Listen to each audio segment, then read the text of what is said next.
Okay, everybody. We have folks actively still coming in from the waiting room, but we'll go ahead and get started since we want to make sure we have enough time for our presenter and discussion. So good morning and welcome to this science seminar brought to you by the Southeast Climate Adaptation Science Center, also known as SE CASC, different from SE CASC that some of you may have just joined from. So my name is Carrie Furness, and I'm the Assistant University Director here at the Southeast CASC. I'm joined today by Kristen Fontana, a Science Communications Fellow with us here. So in these virtual seminars, we're highlighting SE CASC funded projects that support resource management actions across the Southeast. Let me start by letting you know what to expect from today's webinar. We'll go over some quick meeting logistics and then request some feedback from those of you who've joined via a quick poll. And then I'll introduce our speaker for today. He'll present for 40 to 45 minutes or so, and then we'll have time for Q&A and discussion at the end before we wrap up. So now Kristen will give you a quick overview of our webinar technology. Hi, I'm just going to quickly cover some Zoom features that we're using for this webinar. I'm sure that we're all pretty familiar with Zoom at this point, but we do recognize that some folks do use different technologies.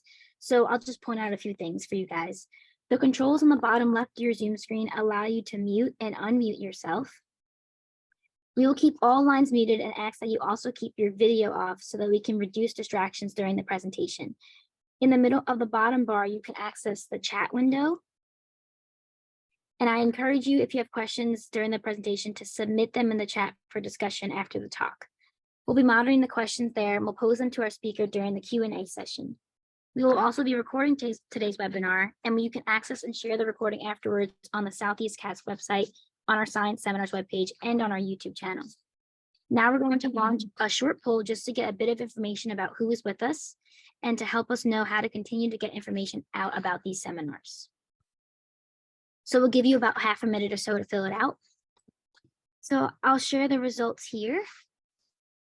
Thank you everyone for filling this out and for feeding back this information. It's great to see the breadth of folks in our audience today, which sets us up for a robust discussion about this research.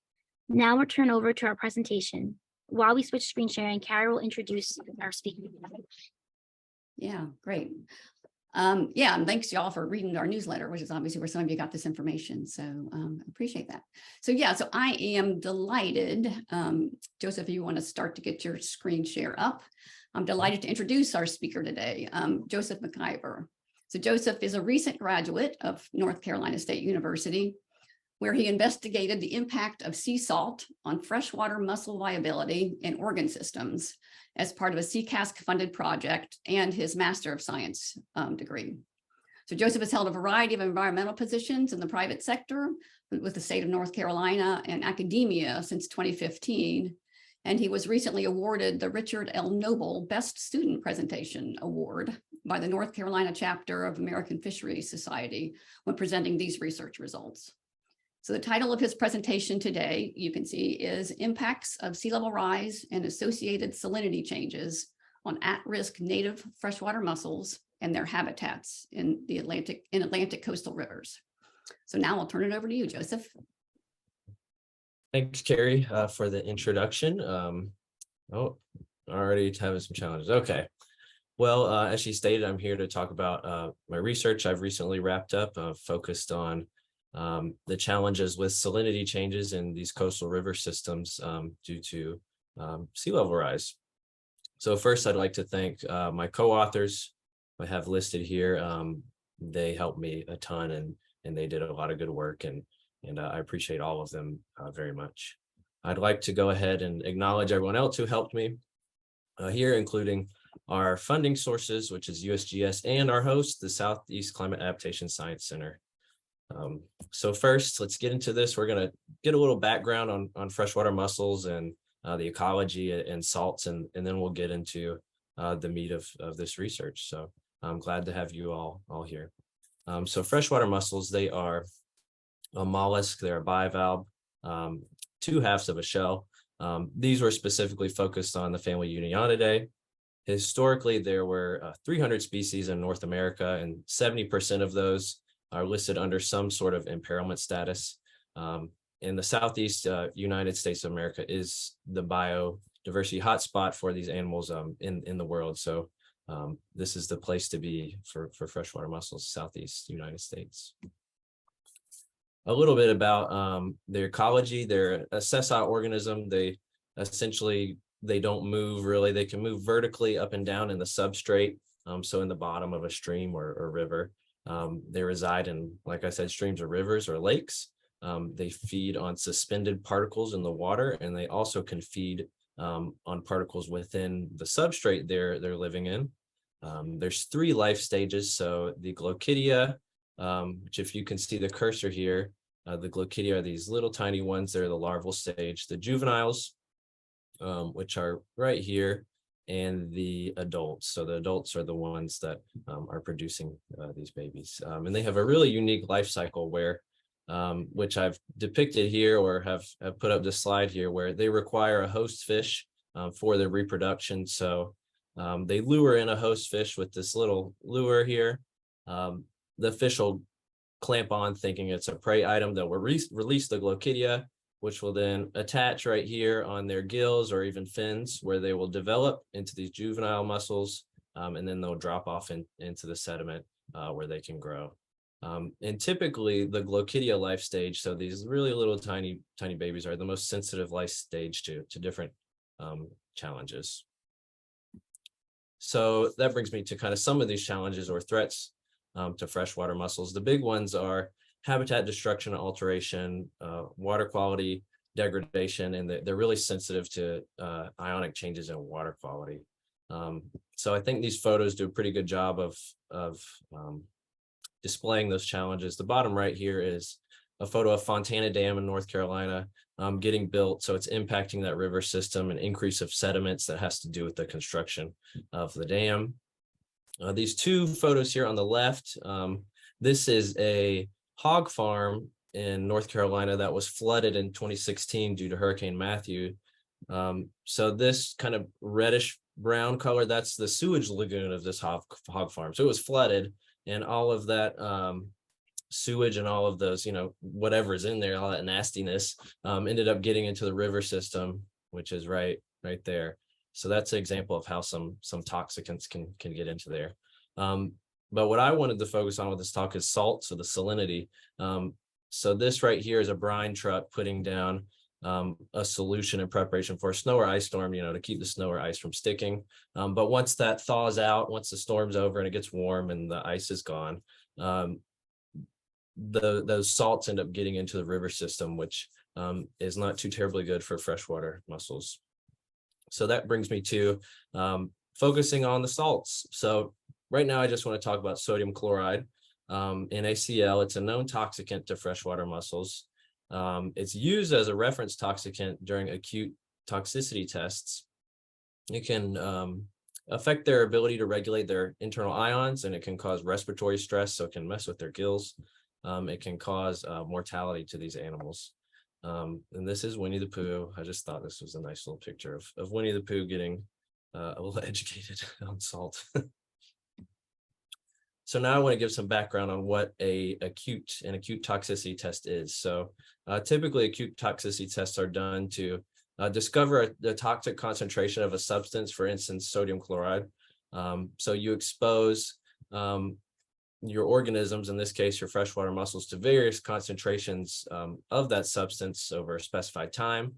For freshwater mussel acute toxicity tests, those typically last from 24 to 96 hours, depending on what life stage you're looking at here. And then you'll measure the survival of those animals at specified time points. So hour 24, 48, and 96 of the test. And what you're looking for mainly is you want to find the LC50, so the lethal concentration of that substance that causes mortality to 50% of those exposed organisms or mussels. And for Glochidia, you're really focused on this 24-hour LC50. And juveniles, you are focused on the 96-hour LC50, because those are the 2 time points that the US EPA uses to set their water quality criterion. So those are the big ones right there. Next, I want to give some background about chronic toxicity tests. So this is a little different than acute. This is more looking at sublethal responses and sometimes survival percentages of older freshwater mussels. So subadults, juveniles, and it's looking at these over longer time periods. So the minimum time period for a chronic toxicity test is 21 days. Some of them last for months and months. So chronic is a little flexible, but minimum is 21 days. And again, you're exposing them to a toxicant and measuring those sublethal or survival, those responses at your specified time points. So a little bit of research that's done on salt, the lethal concentration, so those LC50s of salt to freshwater mussels. There's been a fair amount of research done with sodium chloride and salt-related ions. But I'm here to talk about sea salt. And to my knowledge, there has not been any research done on the lethal concentrations, so finding those LC50s of sea salt to freshwater mussels. So that's kind of a knowledge gap that we thought was needed and that we could fill. So that's what we decided to look at. But why are we looking at sea salt? These are freshwater animals. You know, what's the difference between sodium chloride and sea salt? So this picture, I think, does a pretty good job of explaining that. This is showing the amount of salt in a liter of seawater. So that box on the right is a liter of seawater, and then it kind of juts out and says, okay, this is the concentration of each ion within that salt content. So it's predominantly sodium chloride, but also contains these other constituents here like sulfate and calcium and potassium. So that hasn't really been looked at before, this kind of mixed toxicity effect of sea salt to freshwater mussels. But these live in fresh water. How are they going to encounter this sea salt? The idea and the cause could be climate-induced sea level rise. So what is that?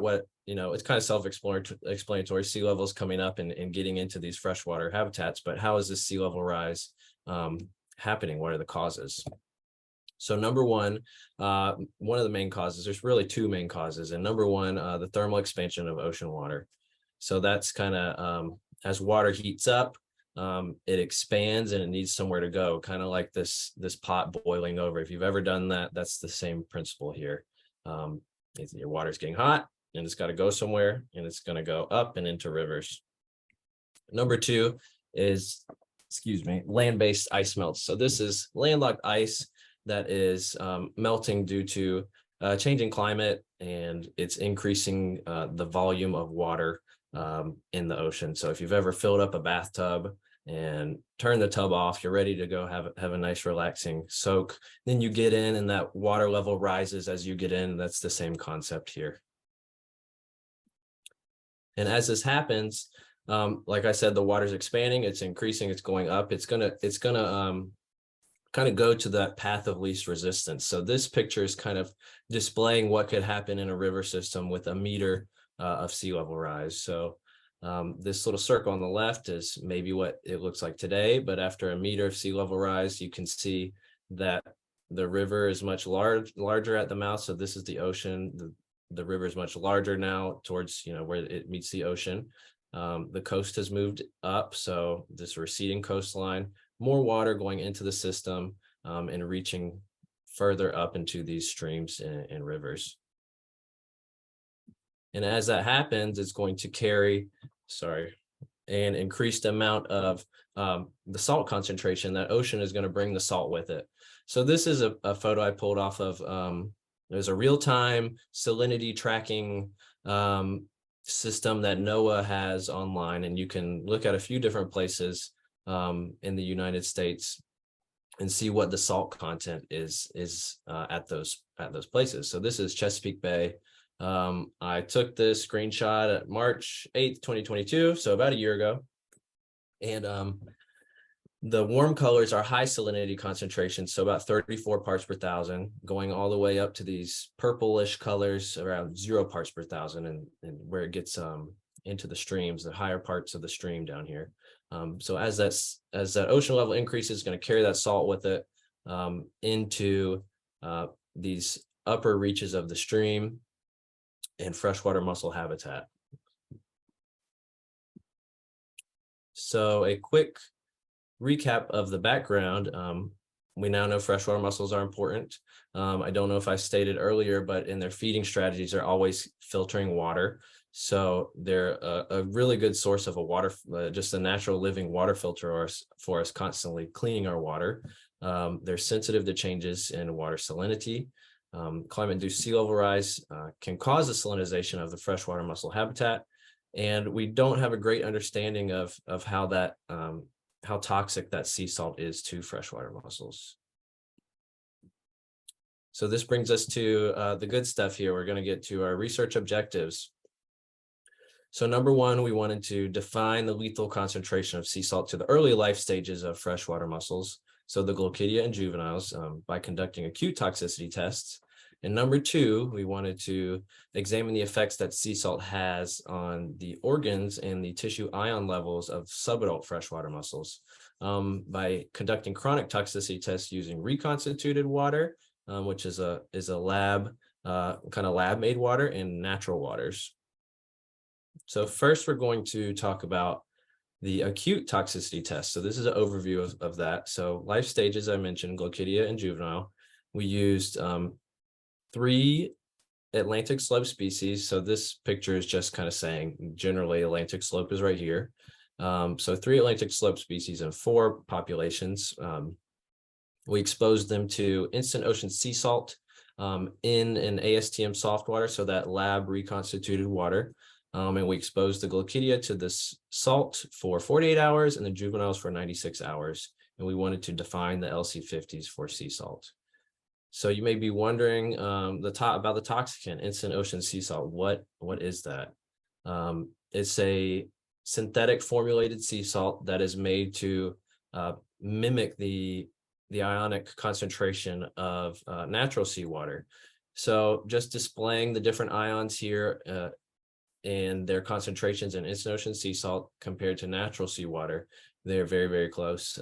So that's why we chose to do that. There was also some research done on catfish in the Chesapeake Bay area, I believe by Robert Bringoff, who used instant ocean sea salt in his research as well. So we had a little base of some stuff that had already been done with instant ocean sea salts.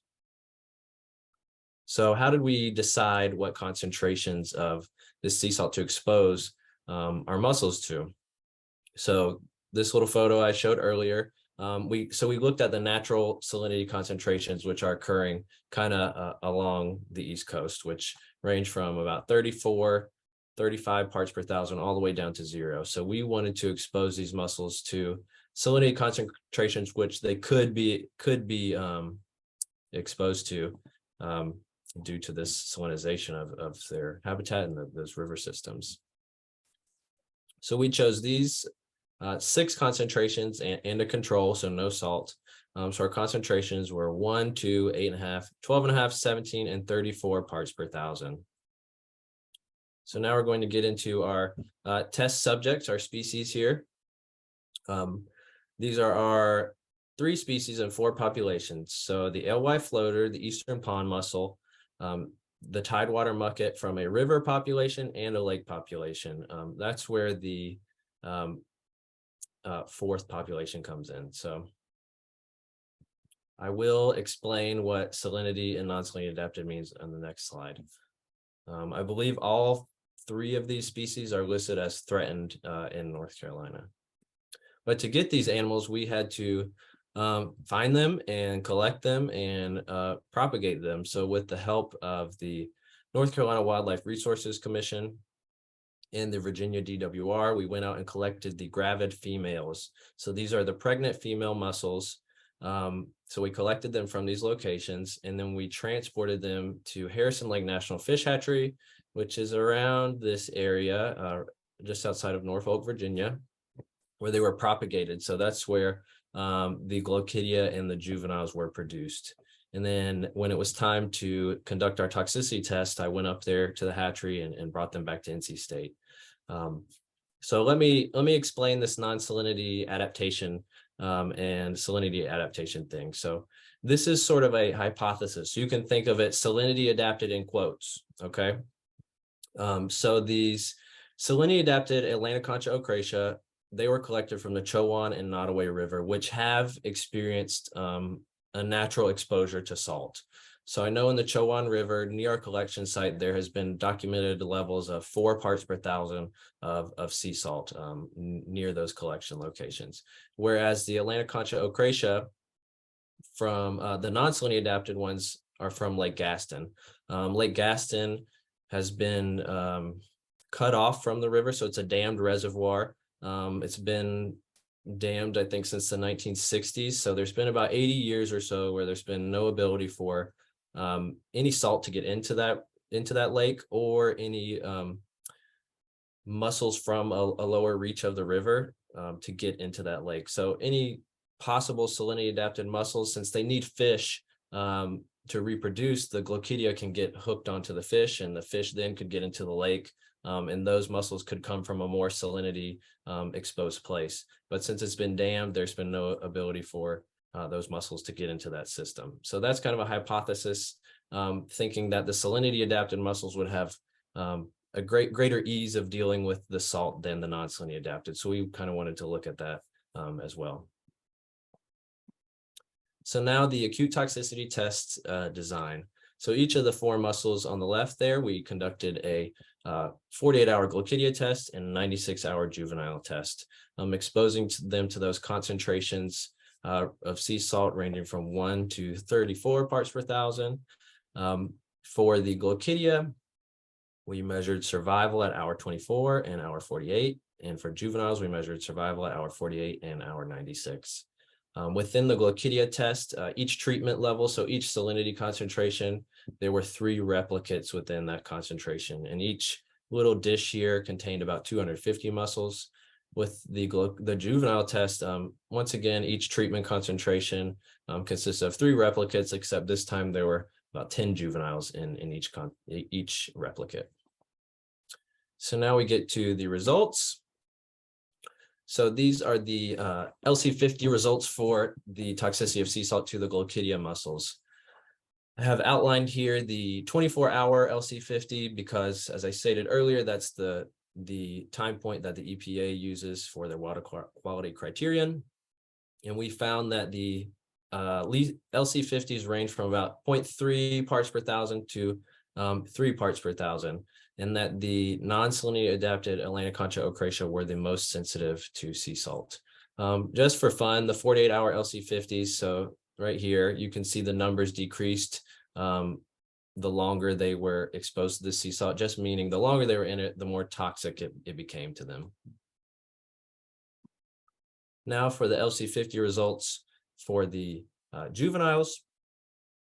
So once again, the black box denotes the time point the EPA uses to set their water quality criterion, and for juveniles, it's hour 96. Those concentrations range from about 5 to 10 parts per thousand. And in contrast to our hypothesis, the non-salinity adapted Atlantoconcha were now the most tolerant to sea salt. So you can ask me questions about that, and I unfortunately won't have an answer about why that is. I would love to look into that more and run these tests again and see what we get. It's just a fun little nugget, and we don't know what happened or why, but yeah, so I'll continue. So our conclusions from the acute toxicity test, we found that these lethal concentrations, 0.3 to 3 for Glochidia and 5 to 10 for juveniles. The main thing I want you to take away here is that the Glochidia were the most sensitive life stage to this sea salt. Kind of representing a reproductive bottleneck. If your Glochidia are dying, you're not going to get juveniles and you're not going to get adults. And I'd like to thank, once again, SE CASC and the designer, Ambar Torres Morinani, and all of authors who put a lot of work into this really great infographic. I think it does a great job of kind of displaying the conclusions from that acute toxicity test.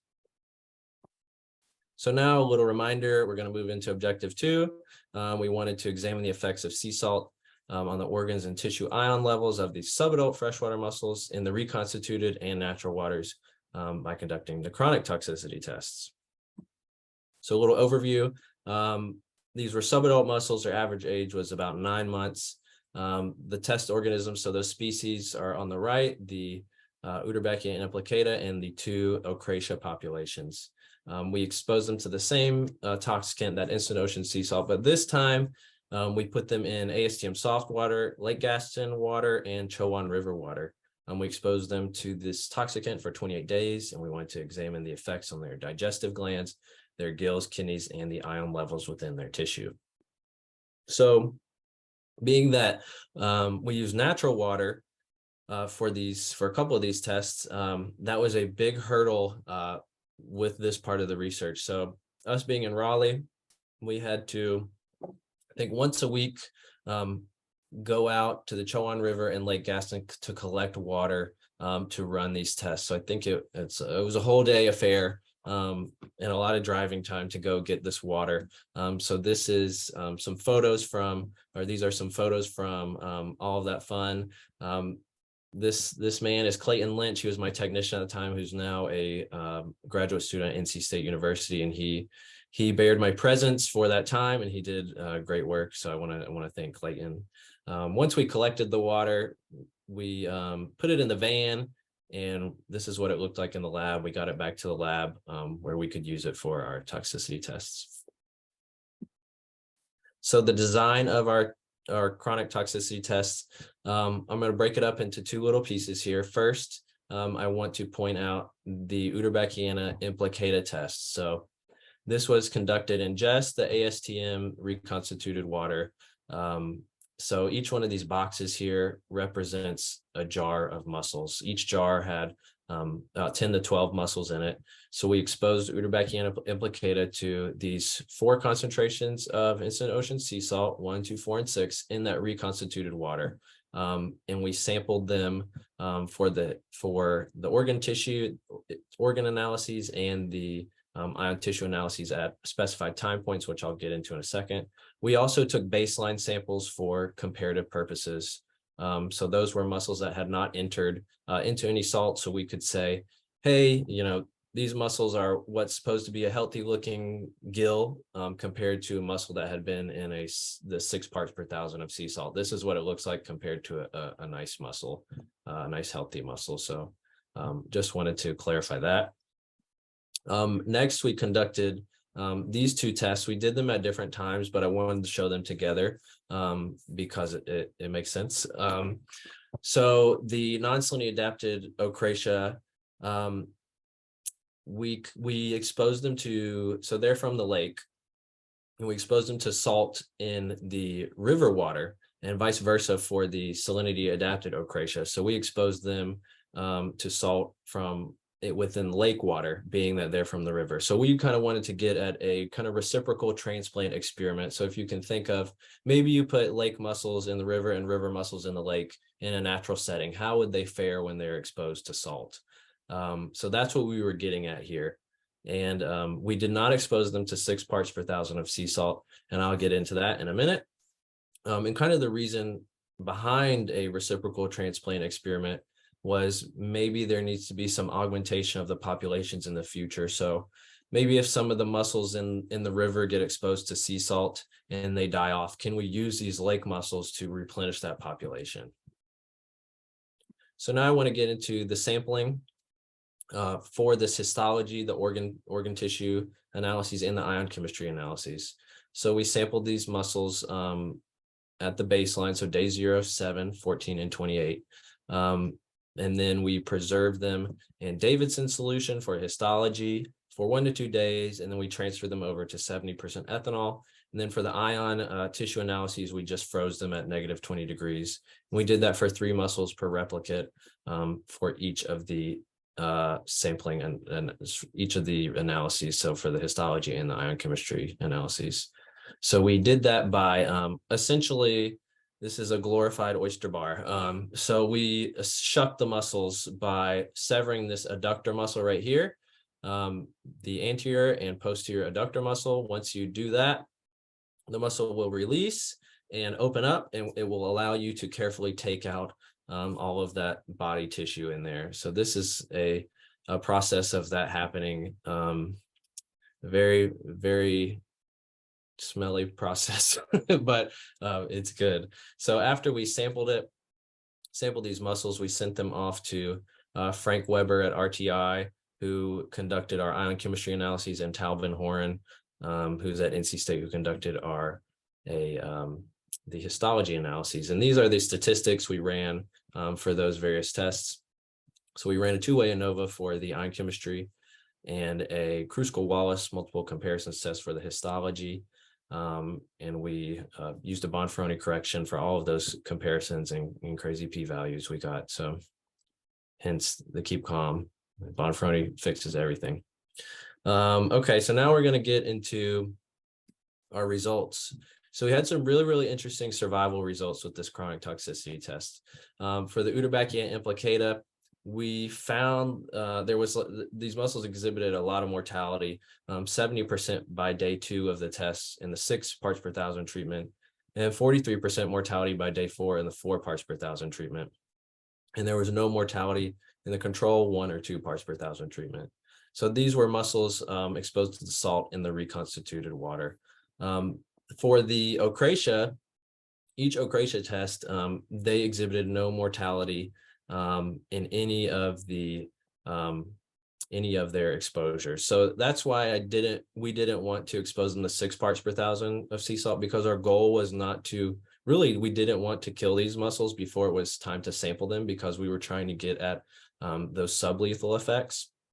But we think this was really interesting that the mussels in the natural water, they didn't experience any mortality, even in the 4 parts per thousand treatment. So we're thinking that maybe there is some protection they're receiving from being exposed to salt in natural water. Maybe there's some binding going on with the salts and the carbon, the dissolved organic carbon in the system.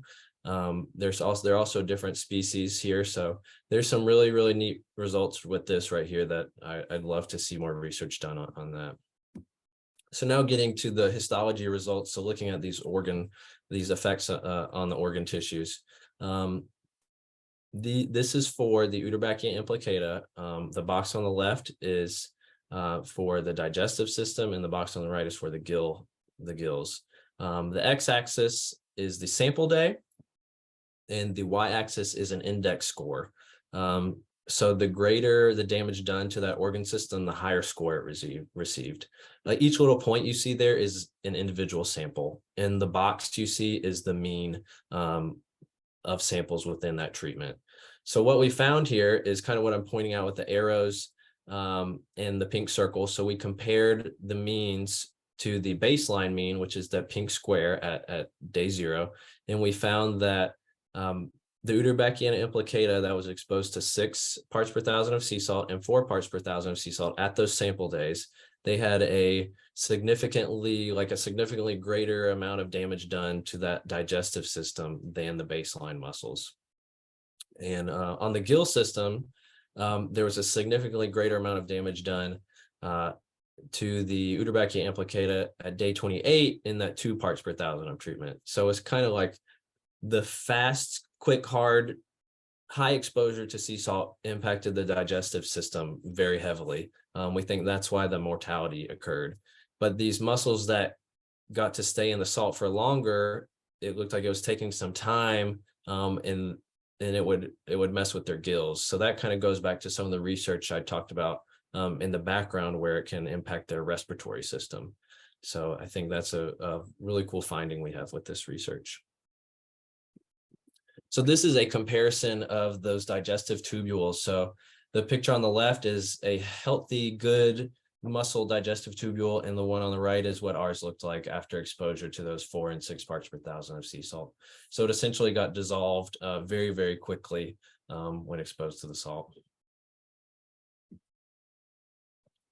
Okay, so this is a lot of information. It's very, very we'll figure it out. It's not going to be hard, I promise. It'll be painless.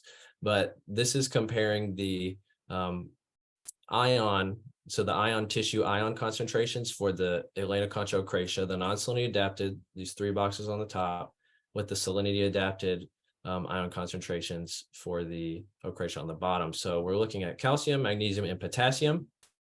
The x-axis is the same, it's the sample day, and the y-axis has now changed the concentration of that ion.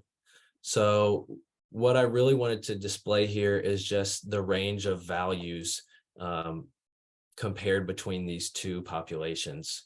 So all of the little points are so spread out with the non-salinity adapted ochracia. They're so spread out around the boxes, around the means, compared to the salinity adapted ochracia, where these points are much more tightly packed around those means.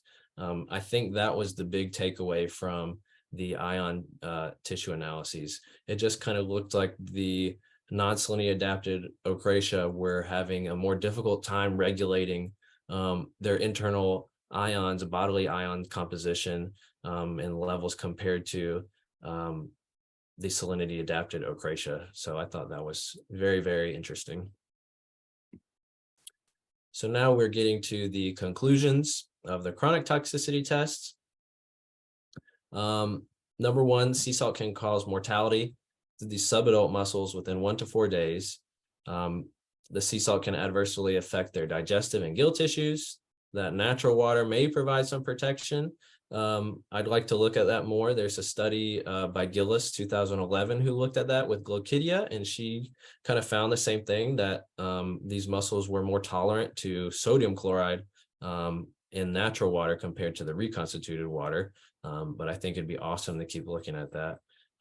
We found that the non-salinity adapted ochracia may have a more difficult time regulating those sea salt ions compared to the salinity adapted ochracia, and that the Lake Gaston ochracia, so those are the non-salinity adapted, they could be used maybe to restore, augment the riverine populations of the salinity adapted ochracia in the event of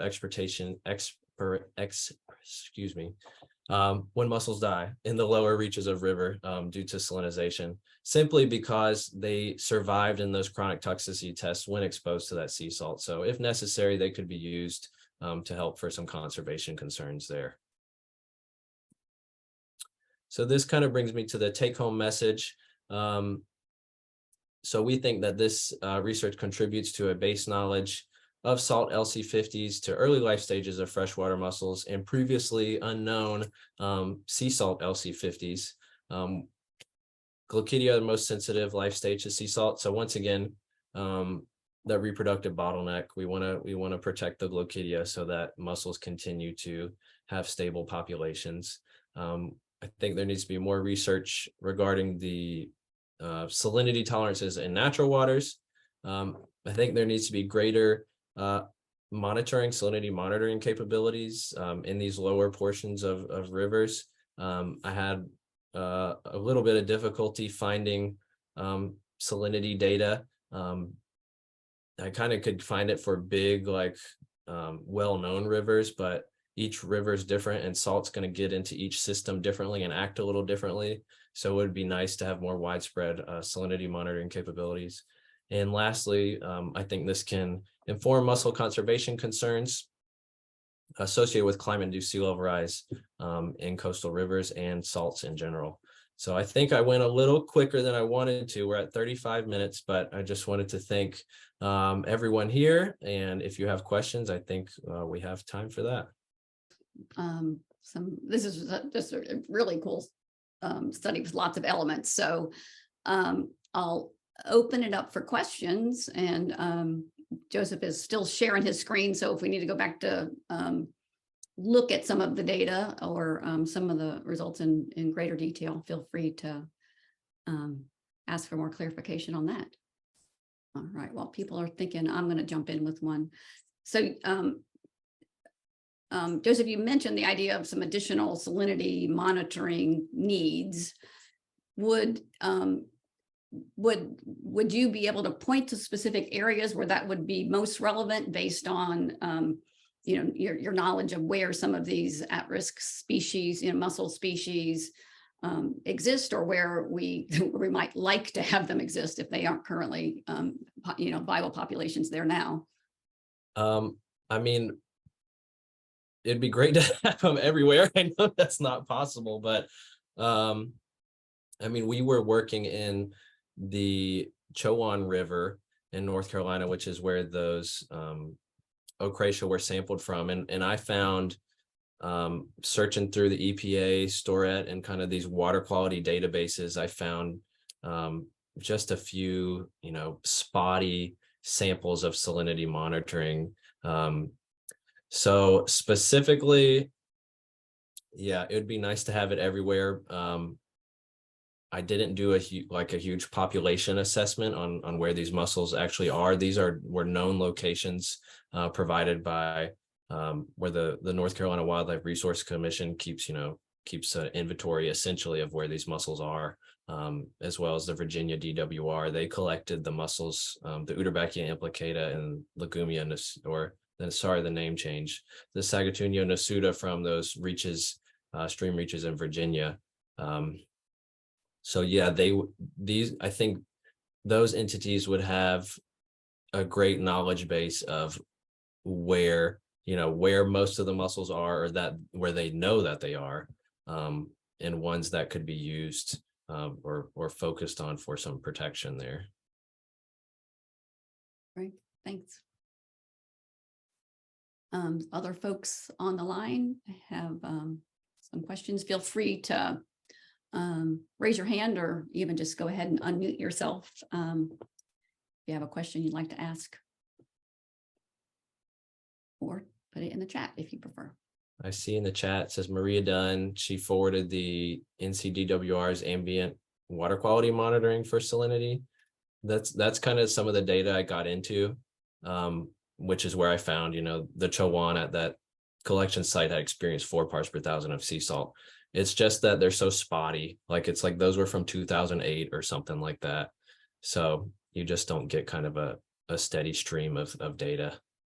Yeah, I'm getting some good responses. So I guess I'll ask you, since and I know you recently come through graduate program at NC State and are now moving into doing some of this additional work professionally. If you were to suggest sort of where are really some of, and you hit this a little bit in some of yours, so I don't want you to necessarily have to repeat yourself, but if you were knowing that there's researchers coming in behind you, if you were to chat with a student to say, here's where I think the next big research topic that would help inform some of these, give additional information related to your research and, help inform some of these decisions that may be needing to be made with increasing salinization and at-risk species, where would you suggest that students really put some effort, or other researchers, not necessarily students?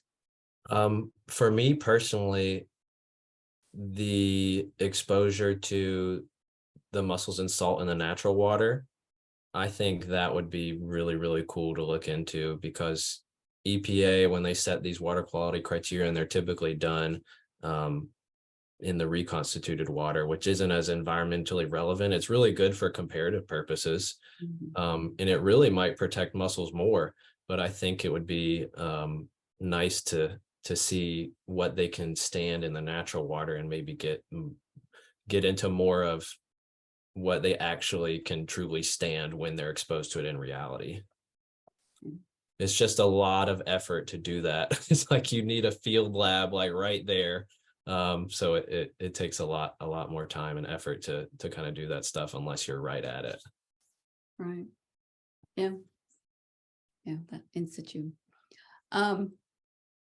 Okay, are there other folks that want to come in? Brian had raised his hand earlier. Oh, I'm sorry, I'm not seeing that. Oh, here we go. And Charlotte. Sorry, I was not looking at that box. Yeah, go ahead, Ryan. Thanks, Joseph, for the presentation. Very good job communicating that. I see a couple of really interesting things from this research. First is, just the testing of the different, how you think about the methods for exploring toxicity for some of these freshwater mussels. Testing the different methods, working that design out, that's really helpful. And a lot of folks are going to be able to use that. The second that, I have a question about is, how representative are these mussels in terms of the broader set of freshwater mussels that are along all the Atlantic rivers? Are the conclusions for these specific species extendable to a lot of the others, or is there a lot of uniqueness among sort of, species in terms of their biological functions that might make this really only relevant to these 3 species that you tested? Right, that's a good question. I mean, it's obviously directly relevant to these 3 species. They have the same general functions, freshwater mussels, so it's relevant to all mussels, but you're never going to know what exact species of mussel it's, what exactly is going to happen to, an Elliptio that we didn't look at. Elliptio mussels are everywhere and they seem to do really well. How are they going to react to sea salt under these same kind of samples? So I think this gives a good base amount of knowledge. But yeah, it would be great to continue looking at more species. So like for those Uterbachia and Implicata in the chronic test that were exposed to the salt in the reconstituted water that got wiped out, would that happen with another species, or would the Uterbachia and Implicata in a natural water, would they have persisted in that test? So generally, I think it's informative generally. It would, always be awesome to know more about different species of mussels. Great, thanks. And sorry, I was not noticing the hands up earlier. Charlotte, you want to come in with your question? Sure. Thank you very much for the fascinating talk.